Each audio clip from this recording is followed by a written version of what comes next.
Chào anh em thợ máy và các bạn. Trước màn hình là con xe Lead đời 2017-18 thôi. Hôm nay tôi sẽ hướng dẫn cho các bạn cách kiểm tra sơ bộ và bảo dưỡng sơ qua chiếc xe Lead này cần phải làm những cái gì đầu tiên các bạn nhé.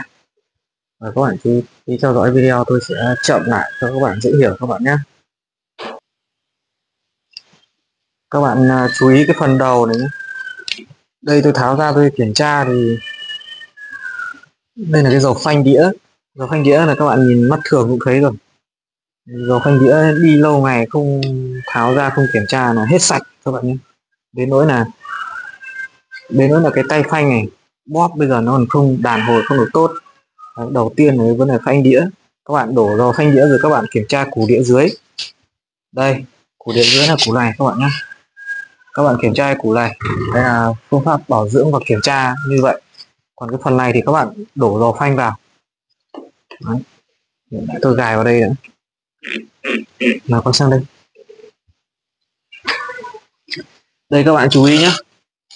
Đây là tôi vừa chắt cái dầu máy ra, dầu máy còn mỗi thế này thôi. Trong cái ca dầu này tôi vẫn chắt thường xuyên ra. Bình thường nếu như mà đủ thì ít nhất nó phải được lửa cái này các bạn nhé. Nhưng mà bây giờ chắt ra thì nó chỉ còn thế này thôi. Đấy là dầu máy là để lâu quá có vấn đề. Đấy là dầu máy các bạn nhé. Là máy rất nhanh hỏng, con máy này là có vấn đề rồi.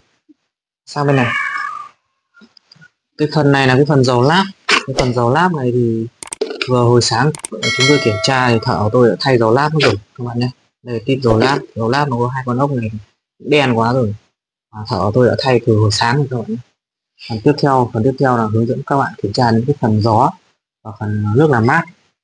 Đây quay vào nước làm mát trước. Đây các bạn nhìn cái nước làm mát trong cái bình từ trên cấp xuống không còn giọt nào nữa. Này các bạn nhìn này, quay gần một tí. Đấy, cái bình nước làm mát từ trên cấp xuống dưới là không còn một giọt nào các bạn nhé.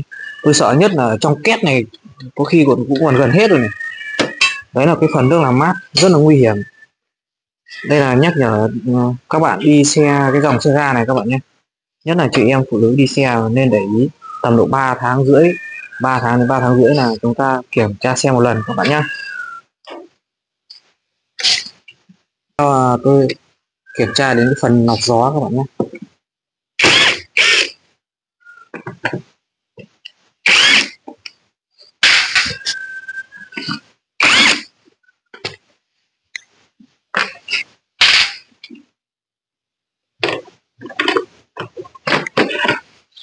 Đấy, trong này là toàn đất rồi các bạn nhìn nhá, toàn đất này. Đây, cái lọc gió này nữa. Cái lọc gió này tôi gõ ra cho các bạn xem. Đất này. Đấy, đất nó rụng ra các bạn nhé. Cái lọc gió này là các bạn không giữ lại được, không được phép vệ sinh ở đây. Lọc gió này nó có tí đất tí bụi, các bạn thay luôn cái mới, không được phép vệ sinh cái này các bạn nhé. Vệ sinh càng hỏng động cơ. Đấy là cái phần lọc gió là chúng ta phải thay này. Tiếp theo nữa tôi sẽ tháo cái phần này ra, kiểm tra lốt cái phần bên trong cái bộ ly hợp trong này các bạn nhé. Tôi gọi là bộ côn.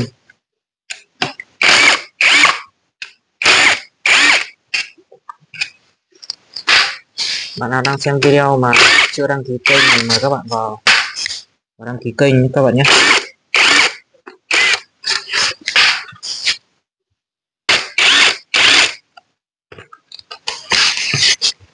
Tháo hết cái phần này ra kiểm tra. Đây các bạn nhìn đất ở đây.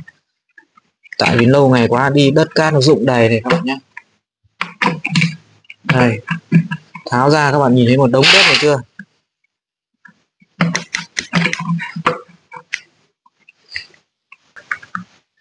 Đây các bạn nhé. Không biết là xe này có ngã xuống ao luộm xuống hồ không? Các bạn nhìn đất này. Thấy chưa? Đây là đi xe ga các bạn nhé. Xe ga đi chỉ được thời gian đầu là đi rất thích, là rất là ok. Nhưng mà đấy các bạn nhìn đất này. Thấy chưa? Là không bảo dưỡng bảo trì thì chỉ được vài năm mà các bạn xe đã hỏng mất rồi. Bây giờ tôi sẽ tháo lốt cái lốc này ra các bạn nhé.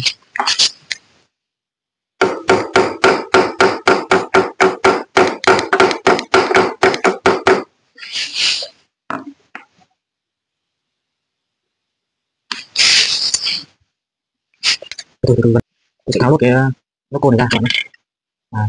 Kiểm tra luôn cái phần bên trong này. Đây, cái phần bên trong này thì đây rồi, quay gần vào đây. Đây nha, các bạn nhìn cái dây cô loa này tôi chưa tháo đâu. Đây, nhìn rõ không? Đấy, dây cô loa này là bị rẻ rồi các bạn nhé. Dây cô loa này là phải thay dây mới luôn các bạn nhá. Dây cô loa này là phải thay dây mới. Và quá trình thay dây thì các bạn tháo hết phần côn trước sau và các bạn vệ sinh lại. Nếu như còn dùng được các bạn để lại, còn không dùng được thì các bạn thay các bạn nhé. Trong kênh tôi có rất nhiều video hướng dẫn cho các bạn thay côn rồi lắp côn rồi. Hôm nay tôi chỉ tháo chiếc xe này ra và tôi hướng dẫn cho các bạn bảo dưỡng sơ bộ, làm những chỗ nào cho nó hợp lý các bạn nhé. Tháo những chỗ nào.